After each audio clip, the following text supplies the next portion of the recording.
Mga kanbon, welcome to Mexico and we want to present to you our very own house.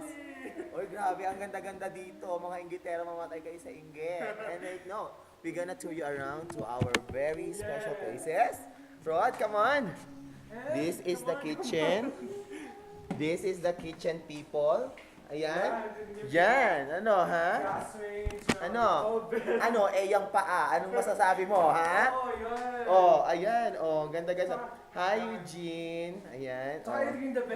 And this is the best part. Look at our rep. This is where we're gonna stay for the rest of our life. Look. The models. Yeah. Ano, ang daming laman. Mga inggitera. Wait. Ito, ayan, kompleto. May microwave. Oven. We have oven May here. oven.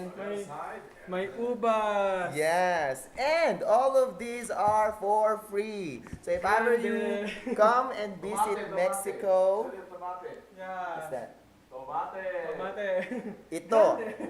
Ito mangyayari pag tinuli ka na, Russell. Mga kamatis ka and everything. At ito, tinan nyo, ang ganda ng cake nila. Yes. Iba-ibang kulay. Yes, ang ganda-ganda talaga. Wala akong masabi.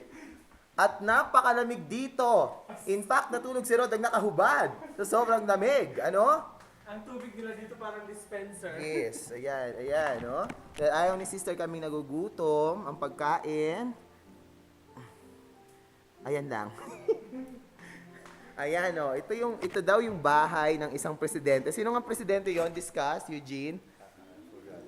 Previous president. Yes. The previous president of the MTMAS, or the League of the Taxi Drivers here in Mexico, once lived here. This is Hacienda. Hacienda. Hacienda El Mansion. Yeah, El Idiota. Para, para usted. Ay. Stop na.